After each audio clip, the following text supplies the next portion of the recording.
साथियों जय हिंद।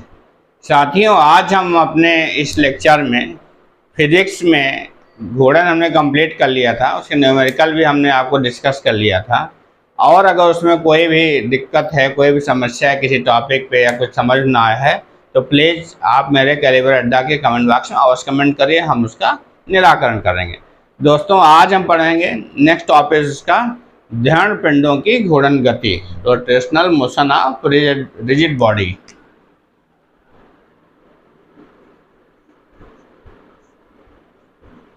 ध्यान पिंडों की घूर्णन गति,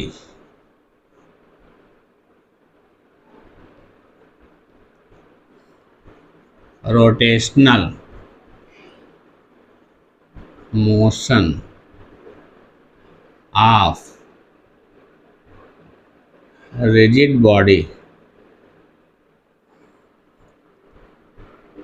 वास्तव में दोस्तों आपको ये पहले मोशन तो आप जानते हैं क्या होता है। मोशन में क्या होता है, गति होती है, मतलब कोई चीज़ चलती है, कोई चीज़ अपना स्थान छोड़ती है तभी तो गति होती है, या अपने स्थान से इधर उधर हिलती डुलती है, एक ही स्थान बनी रहती है लेकिन मोशन होता है उसमें। तो विस्थापन शून्य होता है लेकिन मोशन होता है। ध्रुव पिंडों की घूर्णन गति के बारे में तो सबसे पहले हमें ध्रुव पिंड जानना होता है। ध्रुव पिंड क्या होते हैं दोस्तों? ध्रुव पिंड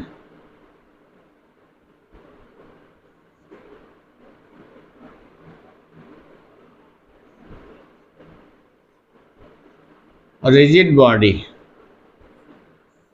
वास्तव में जितने सॉलिड ज़्यादा होते हैं उतने ज़्यादा रिजिड होते हैं। तो किसी ऐसा कोई भी पिंड होता है जिस पे बाह्य बल लगाने पर उसके अणुओं के मध्य कम से कम विस्थापन हो, नगण्य विस्थापन हो, वो सभी हमारे रिजिड बॉडी में आते हैं। लोहे का कोई भी गोला ले लो, उसको दबाइए आप, कोई विस्थापन होता है अणुओं में? होगा तो आपको मालूम है, रिजिड विस्थापन होता है, नगण्य विस्थापन होता है उसमें। रबर इत्यादि को छोड़ करके जितने सॉलिड होते हैं, रबर जैसे पदार्थों को छोड़ करके जितनी भी ठोस वस्तुएं होती हैं, अगर उन पर कोई बाह्य बल लगाया जाए जिसके कारण उनके अणुओं के मध्य विस्थापन नगण्य हो, तो ऐसे सभी पिंड हमारे रिजिड बॉडी या दृढ़ पिंड कहलाते हैं। तो क्या परिभाषा हो गई? किसी पिंड ऐसे पिंड जिन पर कोई बाह्य बल लगाने पर उनके अणुओं के मध्य विस्थापन नगण्य पाया जाए, तो ऐसे सभी पिंड हमारे दृढ़ पिंड कहलाते हैं। जैसे लोहे का गोला होता है आपका, जितनी भी सॉलिड वस्तुएं सब रिजिड होती हैं रबड़ इत्यादि को छोड़ करके। तो क्या हो गई परिभाषा दोस्तों? ऐसे सभी पिंड जिन पर बाह्य बल लगाने पर, बाह्य बल आरोपित होने पर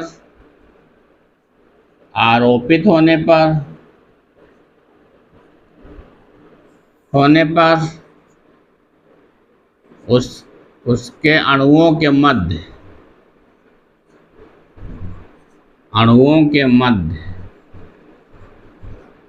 विस्थापन नगण्य हो या ना हो, दृढ़ पिंड कहलाता है।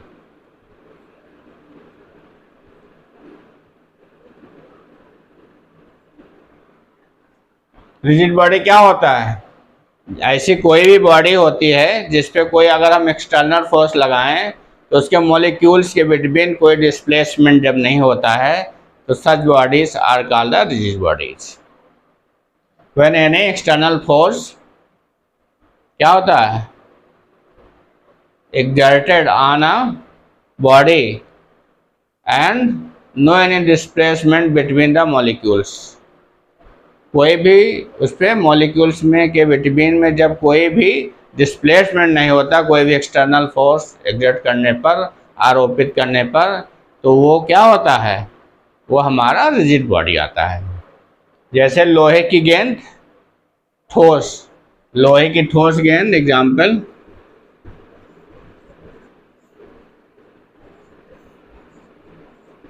ठोस गेंद हो गई आपके। बहुत सी चीजें, सभी ठोस वस्तुएं, सभी ठोस वस्तुएं रबड़ आदि को छोड़कर,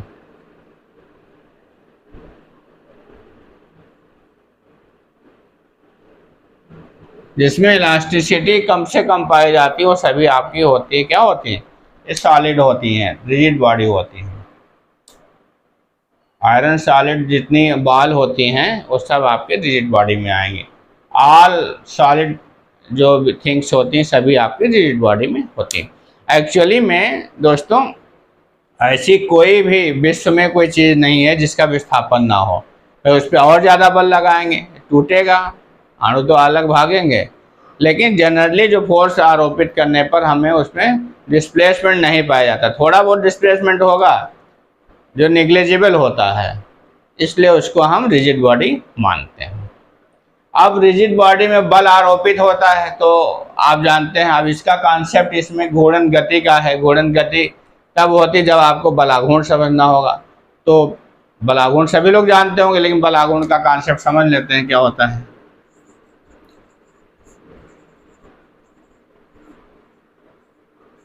जिसको आप टार्क भी कहते हैं इंग्लिश में, मोमेंट ऑफ फोर्स, बलाघूर्ण। मोमेंट ऑफ फोर्स क्या होता है,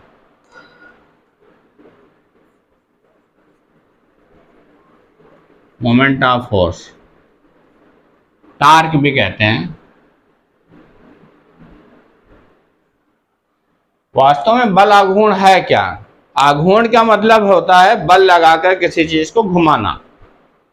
आघूर्ण का मतलब होता है अक्ष के परिता गति। आघूर्ण का मतलब घूमना होता है। कोई भी वस्तु, किसी भी वस्तु का कोई भी ना उसका एक अक्ष होता है। अक्ष क्या होता है? किसी वस्तु पे बल आरोपित करने पर जिसके परिता, जिस बिंदु के परिता वो घूमती है, उससे हम उसका अक्ष कहते हैं। उससे हम उसका अक्ष कहते हैं। तो अक्ष के परिता घुमा देने, मतलब अक्ष के परिता जब किसी वस्तु पे हम बल लगाते हैं और वो वस्तु अपने अक्ष के परिता गति करने लगती है, तो इस घटना को ही हम बल आघूर्ण कहते हैं। मतलब बल के कारण वस्तु का घूमना। इसे टाउ से निरूपित करते हैं। टाउ ये होता है, ये टाउ होता है, एक ग्रीक लेटर है, तो ये टाउ होता है। टाउ से इसको निरूपित करते हैं, टाउ कहते हैं। टाउ, टाउ ही होता है, टाउ नहीं टाउ है आप कह सकते हैं। तो ये टाउ होता है, टाउ। तो वास्तव में क्या होता है, कोई भी अगर ये बॉडी है, आपकी बॉडी है, इसका अगर एक्सेस यहाँ पे है और फोर्स यहाँ पे आरोपित हो रहा है, तो ये एक्सिस है, यहाँ बिंदु है, इसके परिता वस्तु घूमती है। मान ली इसको घुमा दिया यहाँ पकड़ के, ऐसे आपने यहाँ से पकड़ा, यहाँ से कोई डंडा लिया आपने, इसको यहाँ पे लगाया, जैसे चाक होती कुम्हार की घूमती है, तो यहाँ पे फोर्स लग रहा है अगर, तो आपका ये आपकी डिस्टेंस हो गई, यहाँ से परपेंडिकुलर डिस्टेंस पे डिपेंड करता है। तो अगर यहाँ टाउ क्या हो जाएगा, तो tau is equal to F into R हो जाएगा। क्रिया रेखा, क्रियात्मक रेखा होती है। फोर्स ऑफ रिएक्शन जो लाइन होती है, अगर आपका जैसे आपने फोर्स लगाया बॉडी पे, यहाँ पे लगाया, और ये बॉडी क्या किया, इसके परिता घूमने लगी, आपको चारों तरफ घूमने लगी। आपने लाठी पकड़ा, जैसे मान लीजिए कुम्हार चाक घुमाता है, लकड़ी लगाता है, जो जहाँ लकड़ी पकड़ता, मान ली यहाँ तक लकड़ी आई, तो ये क्या हो गया, ये यहाँ फोर्स लग रहा है लकड़ी पर, ये दूरी डिस्टेंस हो गई आर इसकी। तो परपेंडिकुलर डिस्टेंस जो होती है फोर्स से, कहाँ से, उसके क्रियात्मक अक्ष से परपेंडिकुलर लंबवत दूरी जो होती है, तो इन दोनों का प्रोडक्ट ही क्या होता है, बल आघूर्ण ही होता है। Product of force applied and distance, perpendicular distance from axis point of axis is called the torque और मोमेंट ऑफ फोर्स, जिसे टाउ से डिनोट करते हैं, उसे मोमेंट ऑफ फोर्स कहते हैं।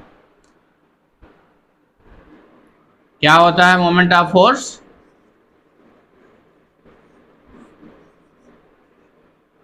किसी पिंड पर आरोपित बल तथा क्रियात्मक अक्ष से लंबवत दूरी r का गुणनफल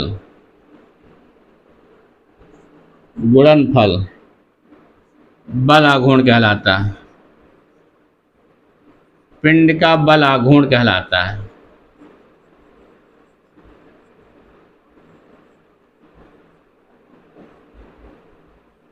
Product of force applied on a body and perpendicular distance from a axis is called moment of force।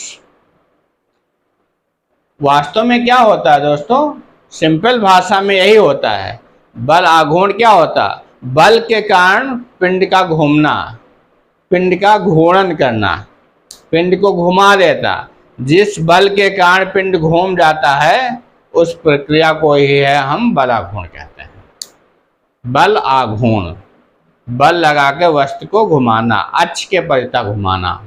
अक्ष के परिता ही वस्तु घूमती है, लगातार वो गति करने लगेगी। जैसे कुम्हार की चाक होती है, करती गति। अगर आप उसको डंडा लगाते तो डंडा से क्या है, आप वहाँ बल लगा रहे हैं एक किनारे पे, और डंडा वो परपेंडिकुलर डिस्टेंस का आर बना देता है, तो F इंटू आर हो जाएगा उसका टार्क फोर्स। अब इसमें ये है, जितने ही आर ज़्यादा रहेगी उतना ही फोर्स कम रहेगा, क्योंकि ये क्या है, इसके परपेंडिकुलर का है ये रिजल्टेंट F इंटू आर। अब ये ज़्यादा होगा तो ये कम होगा, अगर ये ज़्यादा होगा तो ये कम होगा। R इज इक्वल टू क्या करेंगे, टाउ अपॉन F आ जाएगा। R F is equal to क्या करेंगे आपका, टाउ अपॉन R होगा। मतलब अगर ये ज़्यादा हो गया आपका, ये ज़्यादा हो गया तो ये कम होगा, क्योंकि एक दूसरे के रेसिप्रोकल हो जाते हैं। इसी तरीके से अगर ये ज़्यादा हो गया, ये कम हो गया तो ये ज़्यादा हो गया, एक दूसरे के रेसिप्रोकल होते हैं। अर्थात अगर कोई वस्तु, अगर आप फोर्स कहाँ लगा दिया जाए, एक्सिस पे लगा दिया जाए, तो चाहे जितना फोर्स लगा दिया जाए ये परपेंडिकुलर डिस्टेंस 0 हो जाएगी, तो आपका बल आघूर्ण शून्य रहेगा। वो चीज़ घूमेगी नहीं, वो चीज़ घूमेगी नहीं जब तक यहाँ से डिस्टेंस नहीं होगी। इसलिए क्या होता है, क्या होता है, दरवाजे से जो हम हैंडल लगाते हैं कब्जों से दूर लगाते हैं। कब्जे क्या होता है, वो एक्सिस का काम करते हैं, जिसके पल्ला आपका घूमता है इधर उधर, तो वो जितनी दूर लगाते हैं उसको खोलने के लिए बल लगाते हैं, तभी तो दरवाज़ा खुलता है आपका। तो हत्थे दूर लगाए जाते हैं, क्योंकि क्रियात्मक दूरी जो होती है उसकी एक्सिस से लंबवत दूरी वो ज़्यादा हो जाती है। जब वो आर ज़्यादा हो जाते हैं तो फोर्स कम लगाना पड़ता। वही हत्थे आप जा करके कब्जे के पास लगा दें तो दोनों हाथ से खोलोगे तब भी खोलना मुश्किल हो जाएगा, क्योंकि आर कम हो जाएगी तो फोर्स आपको बहुत ज़्यादा लगाना पड़ता। तो ये दैनिक जीवन का आपका एग्जाम्पल है। तो दोस्तों ये हमारा क्या होता है, ये रिजिड बॉडी हमने बता दिया, आपको टार्क बता दिया, इसका हमने इंट्रोडक्शन दे दिया घूर्णन गति का।